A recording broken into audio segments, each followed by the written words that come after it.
streamline operations, improve the user tenant experience, facilitate extra integrations. That's where I'd start.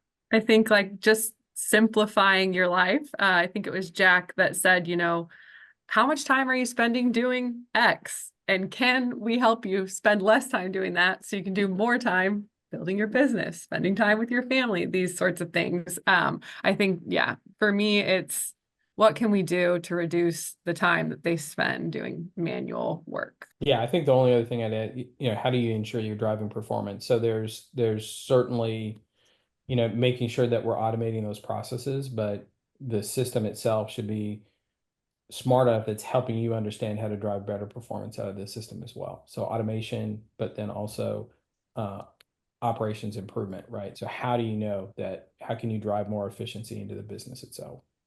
I would just add into that mix reliability, sort of uptime and security there. Obviously, we've talked about, but yeah, I think like scalability, reliability, and sort of flexibility would be my sort of three pillars.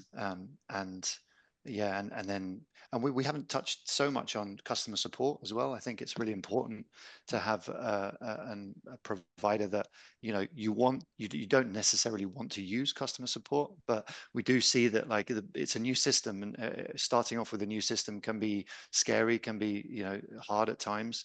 There's a learning curve, and you want to find a partner and a software provider that's going to be there along the road and has that education, the academy, the videos, the support that's going to help guide you into kind of upskilling onto a new platform.